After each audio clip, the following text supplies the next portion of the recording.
Sahabat, ini saya menyampaikan sebuah channel baru yang intinya melakukan kritik dan koreksi terhadap banyak hal yang salah kaprah. Jadi video ini akan banyak berbicara tentang salah kaprah, meskipun tidak semua akan bicara soal salah kaprah. Ada banyak hal yang tentu itu menjadi sesuatu yang salah kaprah. Salah kaprah itu artinya kesalahan yang dibenarkan, yang dirawat menjadi kebenaran, menjadi lazim, dan tentu itu menjadi norma, menjadi kebiasaan, padahal itu salah. Jadi artinya ada semacam penurunan makna ya, kehilangan esensi, semuanya serba formalitas.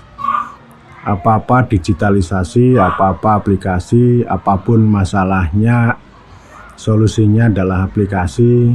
Kemudian banyak hal juga yang misalnya yang penting transparansi, tetapi sebenarnya tidak banyak memberikan kedaulatan pada rakyat.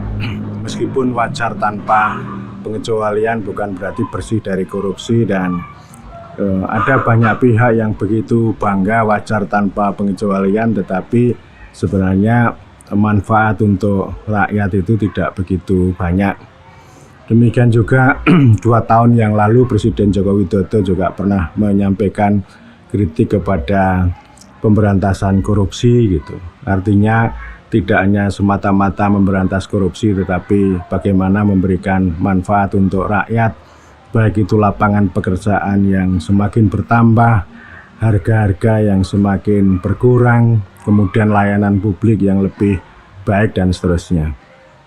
Di mana-mana terjadi distorsi atau reduksi makna.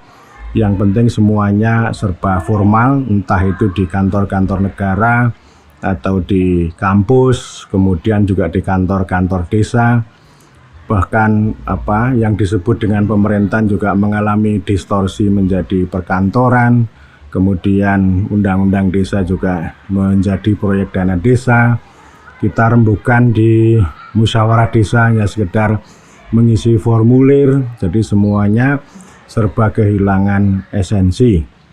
Saya kira semuanya itu ini ya akan membentuk norma, cara pandang, perilaku, dan sebagainya yang membuat kita itu sulit untuk menjadi sebuah bangsa negara yang kokoh, yang jaya, baik dalam pengertian bermanfaat untuk pembentukan dari rakyat menjadi warga negara, dan sekaligus juga disegani, dihormati oleh bangsa-bangsa yang lain.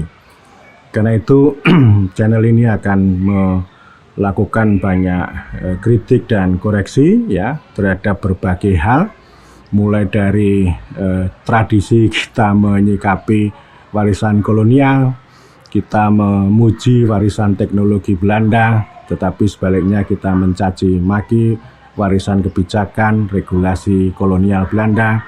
Tetapi apa yang kita lakukan sebaliknya, kita lebih banyak menjalankan warisan yang kita caci, membuat penalaran, termasuk membentuk sistem pemerintahan itu yang ala ala kolonial. Jadi pemerintahan perkantoran dan sebagainya itu sebenarnya adalah warisan kolonial. Kosakata mengatur, mengurus itu juga warisan dari kolonial.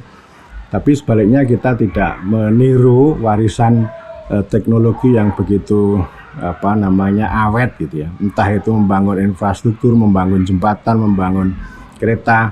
Banyak jalan yang kita bangun itu pada tahun keempat sudah rusak gitu. Kita tidak berpikir panjang bagaimana kita membangun jalan itu bisa awet, kecuali jalan-jalan yang sudah besar seperti jalan nasional, jalan tol itu tentu dirancang sedemikian rupa. Tetapi jalan-jalan di level kabupaten, di level desa itu ya kita sembarangan. Termasuk sebenarnya soal drainase. Misalnya di Jogja kita memuji ada saluran drainase warisan kolonial itu yang sampai sekarang masih sangat kokoh, masih sangat kuat, lancar. Tapi di tempat-tempat lain yang dibangun oleh kita sendiri itu sudah banyak rusak. kemudian banjir, lalu saya sering mengumpat, lalu ngurus drainase aja tidak sanggup, apalagi ngurus rakyat. Jadi maksud saya dengan membongkar, melakukan kritik terhadap salah kaprah dan sekaligus juga koreksi ini sumbangan bagi saya untuk membangun ilmu amaliyah, amal ilmiah seperti yang diajarkan oleh Soekarno. Jadi artinya kita tidak hanya ilmu yang ilmiah, ya, karena ilmu yang ilmiah itu sekali lagi sering saya sampaikan itu hanya berguna bagi tengkulak tapi tidak berguna untuk rakyat. Ilmu yang ilmiah itu ya termasuk salah kaprah, ilmu yang sibuk dengan dirinya sendiri, ilmu yang melayani ilmu itu sendiri, ilmu menara gading. Para profesor sibuk dengan dengan metode bagaimana cara mengutip diajarkan pada para mahasiswa, dan sebenarnya para profesor yang mengajarkan itu sebenarnya memberitahu yang sudah diketahui dan tidak penting untuk diketahui. Bahkan celakanya mereka tidak tahu terhadap apa yang diketahui. Bahkan ilmu-ilmu sosial, rumpun-rumpun ilmu sosial juga begitu. Mereka lebih suka mempelajari teori-teori impor, teori-teori dari barat, tetapi tidak pernah didaratkan atau dibumikan, ya maksud saya, dibumikan, disesuaikan dengan konstitusi.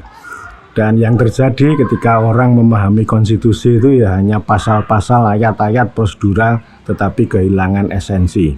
Orang berbuih-buih ngomong konstitusi tetapi mengabaikan konstituen. Orang berbicara tentang konstitusionalitas ini tidak, ini misalnya ini inkonstitusional misalnya, tetapi sebenarnya apa sih yang dibela mereka, apa sih yang keperpihakan mereka, ya. Jadi konstitusi tanpa konstituen itu artinya ya konstitusi hanya untuk konstitusinya sendiri, tidak melakukan pembelaan, penguatan pada konstituen.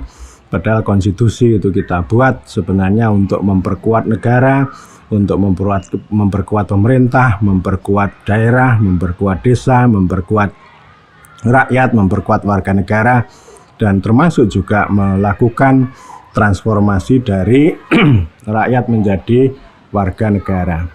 Jadi para sahabat, ini sebagai pengantar awal, dan tentu setiap saya berbicara itu akan selalu mengandung kritik dan sekaligus juga koreksi, dan saya berharap ini menjadi semacam pencerahan bagaimana kita ini bermasyarakat, berdesa, berbangsa, bernegara, dan sebagainya, supaya kita itu betul-betul secara esensial itu tunduk pada Pancasila, pada konstitusi dalam arti yang sebenarnya.